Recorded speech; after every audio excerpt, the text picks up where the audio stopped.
வெளியில எப்படி இருக்கு அப்படிங்கிறத நீங்க மாத்த கூட வேண்டியதில்லை. உள்ளுக்குள்ளேயே உங்களால ரீஆர்கனைஸ் பண்ணிக்க முடியும்.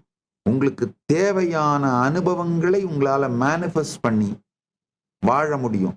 கான்ஷியஸ்னஸோட ஸ்ட்ரென்த் அதிகமானா டைரக்ட் எக்ஸ்பீரியன்ஸ்ல நீங்க சென்டர்டா இருக்க ஆரம்பிச்சீங்கன்னா, நல்லா புரிஞ்சுக்கோங்க,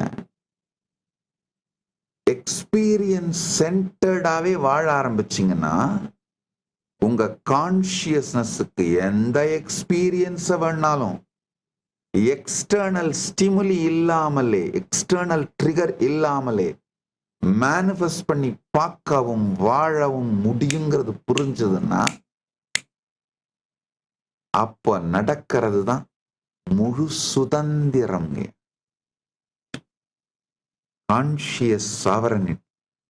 நரக வாழ்க்கையிலிருந்து நல்வாழ்க்கைக்கு சென்று நல்வாழ்க்கை அப்படிங்கிறதுல இருந்துமே முழு விடுதலை அடைந்த சுதந்திர வாழ்க்கைக்குள் மலருவீர்கள். தொடர்ந்து இந்த காலம் உங்களுக்குள் ஏற்படுத்துகிற உணர்ச்சி கொந்தளிப்புகள், கடந்த காலம் ஏற்படுத்துற உணர்ச்சி கொந்தளிப்பு, எதிர்காலம் ஏற்படுத்துற உணர்ச்சி கொந்தளிப்பு, இதுல சிக்கனீங்கன்னா காலம் அப்படி நிஜமா தெரியும். அந்த டெல்யூஷன்ல, இல்யூஷன்ல அப்ப வாழ்க்கையே சிக்கி சீரழிஞ்சு நரகமாத்தான் வாழ்வீங்க. எப்போ நீங்க திரை இதுல இந்த காலம் மூவ் ஆயிட்டே இருக்குன்னு புரியுதோ, அப்போ நல்வாழ்க்கையாக, ஸ்வர்க்க வாழ்க்கையாக உங்களை நீங்களே சீரமைச்சுப்பீங்க. ஆஹா, என் எக்ஸ்பீரியன்ஸ் இனிமையா முழுமையா ஆனந்தமா இருக்கிற மாதிரி உங்க வாழ்க்கையை கான்ஷியஸா கட்டமைச்சுப்பீங்க.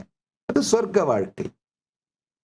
இதை தாண்டி ஒண்ணு, எல்லா எக்ஸ்பீரியன்ஸையும் வெளியில் இருக்கிற சூழ்நிலைக்கு சம்பந்தமே இல்லாம இர்ரெலவெண்டா, ரிடண்டன்டா உங்களாலேயே மேனிஃபெஸ்ட் உருவாக்கி வாழ முடியும்னு தோணும் பொழுது நீங்க ஒரு முழு சுதந்திரமான, வெளியில் இருக்கிற எதுவும் எதனாலும் பாதிக்கப்படாத, பாதிக்க இயலாத, எதுவும் பாதிக்க இயலாத, எதனாலும் பாதிக்கப்படாத ஒரு கான்ஷியஸ் சாவரனான ஆன்ம சுதந்திரம் பெற்ற வாழ்க்கையை வாழ ஆரம்பிப்பீங்க. அதுதான் கைலாச வாழ்க்கை. நரக வாழ்க்கையிலிருந்து ஸ்வர்க்க வாழ்க்கைக்கு வாங்க, ஸ்வர்க்க வாழ்க்கையிலிருந்து அடுத்து கைலாச வாழ்க்கைக்கு மாறுவீங்க.